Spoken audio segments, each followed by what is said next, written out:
Well, hello there again, my young friends. It's Mr. Johnson coming to you here from Classroom 408 at Westlake High School here in Johnsonland, ready to attack Act 1, Scene 2. A very important scene for a lot of reasons in this play, one of which is that we meet most of the major characters and try to get a little vibe on them. And some things kind of happen in the story. We finally get to meet Hamlet and see what his deal is, having recently lost his father and now back home from university. The scene opens with basically, today it would seem like the idea of maybe a press conference where someone very important is making some sort of announcement. And this day it's the king, the new king, King Claudius, who has succeeded his brother to the throne, King Hamlet, who's recently passed away, announcing himself to the public, letting the public know something they already kind of know, just making it a formal proclamation that he has married the queen and that he has taken over as king. I would suggest to you in the study of this scene, the first thing you do is mark the first 4 lines. Though yet of Hamlet, our dear brother's death, the memory be green, that it is thus befitted to bear our hearts in grief and our whole kingdom to be contracted in one brow of woe. This is, if anything for the scene, I'd put at the top of the page. This is Claudius's first public appearance as the king. And the first thing he does is basically say, our brother, which by that he means my brother, because he's the king, he's speaking in the royal we, like I speak for all of Denmark now. Our brother has died, and we should have a time of sadness or woe, a time of mourning, as he is announcing himself as king. In these lines on this page, he basically does tell everyone that the queen, who's sitting right next to him, is going to remain the queen. She was married to King Hamlet before. She was the queen of Denmark. Now she's married to me. She will remain the queen of Denmark, as I, Claudius, am now the king.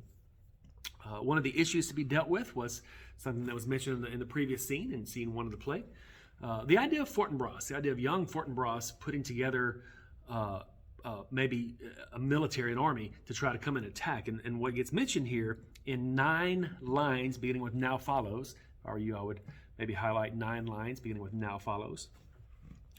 Now follows that you know young Fortinbras, holding a weak supposal of our worth, or thinking by our late dear brother's death, our state to be disjoint and out of frame, colleagued with this dream of his advantage. He hath not failed to pester us with message, importing the surrender of those lands lost by his father, with all bonds of law, to our most valiant brother, so much for him. Basically, what he wants to do is assure the people that he's ready for this if it happens. And maybe out to the side of what you have marked there, highlighted there, just something like this: young Fortinbras demanding his father's lands back. His father had lost some land to King Hamlet years ago, and now that King Hamlet's recently died, there's a new king. The idea that maybe he's going to attack is something that people are kind of concerned about. Certainly the military guys are concerned about it. He tells them here, yes, this is true. He has been making these threats that he's going to come and attack and take back his father's land. You see at the bottom of that page, it mentions the old Fortinbras, the king on the throne there is the uncle, as it is here in Denmark. And he seems to be unaware of his nephew's threats. So what you see on page 8, top of the page, is that Claudius is going to send a couple of messengers to inform the king that his nephew is making these threats, to tell him to back off. We have agreements. This land is ours, blah, blah, blah. And basically it's just, as a new king, Claudius trying to assure the people that all is well, nothing to see here. Don't worry about this Fortinbras guy. I'm going to take care of it. I'm in control of it. At the bottom of the page, we meet Laertes. If I were you, I would mark the 6 lines that he speaks toward the bottom of the page. Your leave and favor to return to France, from whence, though willingly, I came to Denmark to show my duty in your coronation. Yet now I must confess that duty done, duty is always a funny word, my thoughts and wishes bend again toward France, and bow them to your gracious leave and pardon. Were I you, I would mark maybe the side of this. Laertes wants to go back to France. This is useful background for us to know that before this story began, Laertes had been in France. He's come all the way to Denmark for the celebration of Claudius becoming the king. Again, we learned this kind of in our introduction when we did the very first thing with Hamlet. Polonius, who is Laertes' father, is now working for the king. He's like his top advisor. He's his top guy. So his son is kind of now working with the royal family. He's part of the royal family in a way. And he's come all the way to Denmark. And now he's basically done his duty, and he's requesting permission to leave the court, to leave the castle, and return to France, and go back to what he was doing before. And we'll see more of him in the next scene and learn kind of what his deal is. So that's kind of being dealt with here. The king gives permission. Top of the next page, you have some lines that you've already got marked, hopefully in yellow.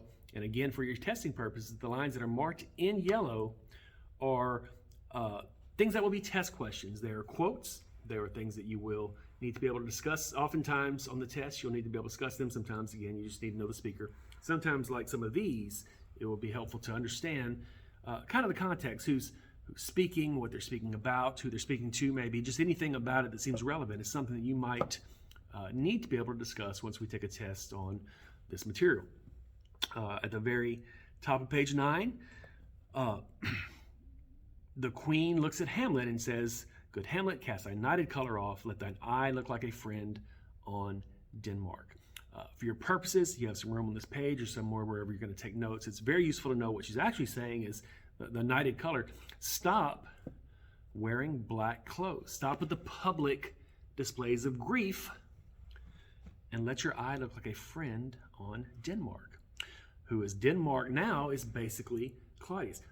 Really what she's asking him to do is stop with all his displays of grief about his father's death and accept his new father, stepfather, uncle, as the king.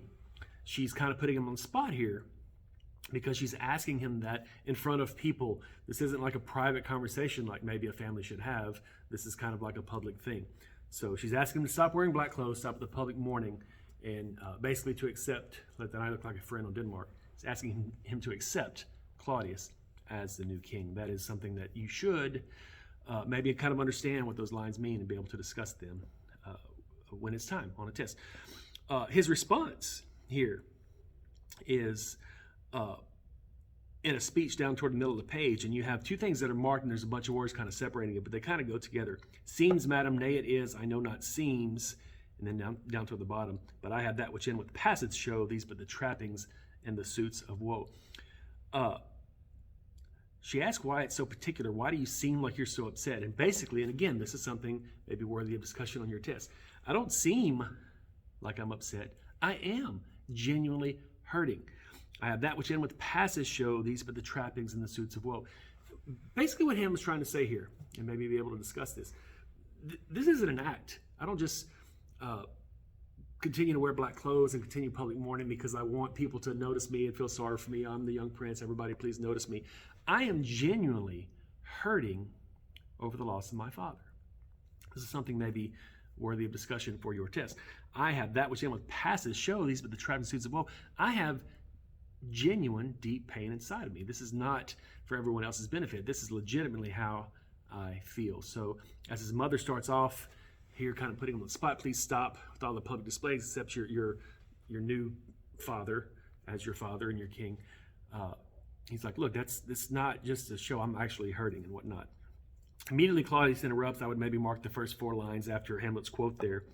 "'Tis sweet and commendable in your nature, Hamlet, to give these mourning duties to your father. You must know your father lost a father. That father lost his." It's a circle of life, my son. It's his stepson. It's his nephew, but he's going to talk to him like a concerned father. That's just part of life. Everybody, can lose a father. It's just his father lost a father, your father lost a father. Now you've lost yours, but this is kind of how things are. And over onto the next page, what I want you to notice, you have a quote already kind of marked. It starts in the middle of the line. "To let the world take note, you're the most immediate to our throne." And that with the most less nobility of love than which dearest father bears his son, do I impart toward you. That is a quote that you already have marked for the purpose of the test. Just know the speaker. I know it started on the page before, but this is Claudius making a proclamation. Just know the speaker of the lines. But it's important to know what he's saying. He basically says this not to Hamlet, but to everyone else in the room. Let the world take note. You are most immediate to the throne. You, my son, are now in line to be the king after my time is done. And he even says, you can maybe even mark this right after the quote, your intent, going back to Wittenberg, it's most retrograde to our desire. Don't go back to Germany. Germany is where he's been at university. Stay here with us for a time.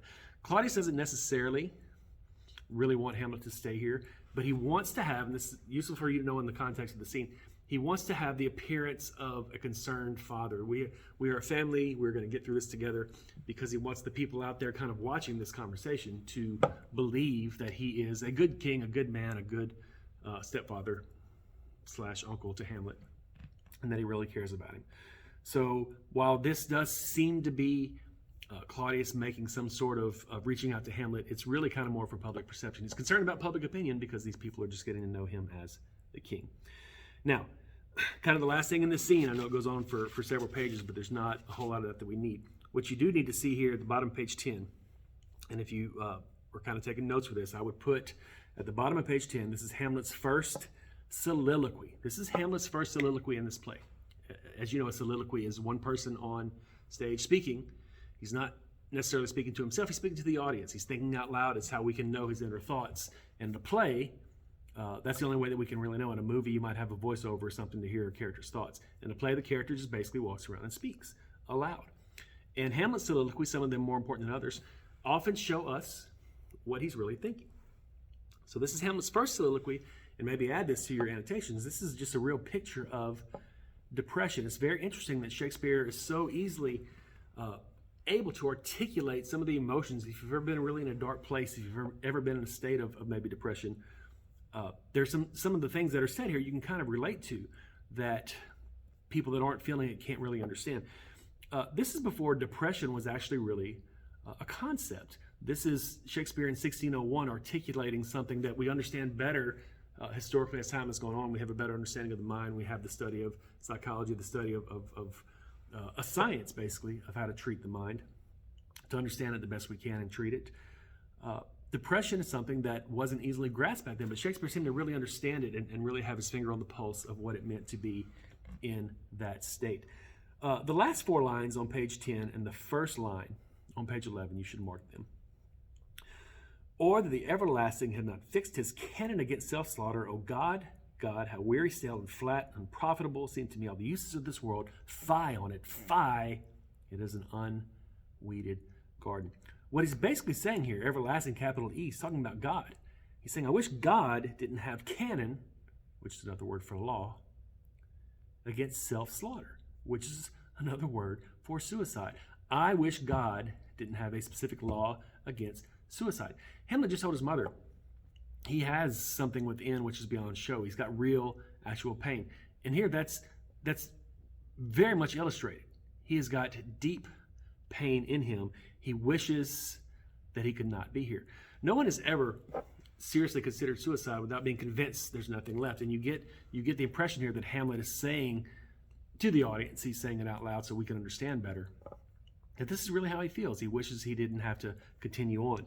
This world is weary, stale, flat, and profitable. Fie on it, or the heck with it. To him, life right now is just an unweeded garden. So this kind of lends a little insight into what Hamlet is thinking at this point. You have a quote already marked on page 11. I would just know the speaker of it when he says, let me not think on it, frailty, thy name is woman. Just know that Hamlet said it. He's speaking about his mother. The three lines before it are maybe worth marking. Why she'd hang on him as if increase of appetite had grown by what it fed on, yet within a month. The idea that his mother married his uncle within a month of his father's passing is just too much for him to bear, and he calls her weak. Frailty is another word for weakness. Thy name is woman. That's a very important, that's a very known quote really from this play. For your purposes of your test, just be able to know the speaker. Let's see. Then really the rest of the scene, let's go over to page 12. We get Horatio.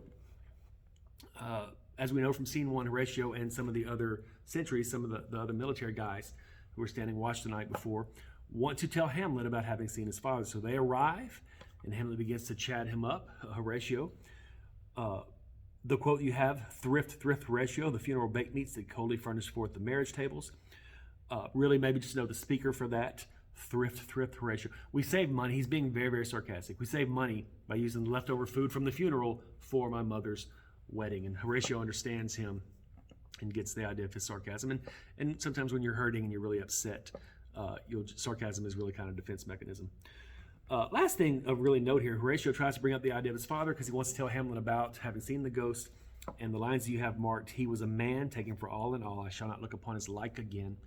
For the purposes of maybe being able to discuss that on the test, what he's saying here is my father was a great man. I'll never know another like him. He says, I shall not look upon his like again. He's saying, I'll never know another man. There'll never be another man as great as my father. He was a great man. I'll never know another like him. This is significant as this young, the prince that grew up in the castle. Sometimes maybe you get the idea that fathers and sons wouldn't always be close. He seems to really have great respect for his father, and maybe that's part of his mourning that he's experiencing, his grieving over the loss of his father now. The rest of this scene is basically just the guys telling Hamlet that they saw the ghost that looked just like his father, and they're talking to him about tonight, meet with us, and we will go out together and hope the ghost comes out again, and maybe he'll speak to us since he wasn't, maybe he'll speak to you, excuse me, since he wasn't willing to speak to us. That is Act 1, Scene 2. I hope this has been useful to you as you're either getting this material for the first time or trying to get a review if you were in class. Hope all is well. Continue to work hard just to study this play, and I'll try to continue to present it to you in a way that is useful and somewhat entertaining. Thanks very much for watching this and for reading and whatnot. Okay, bye.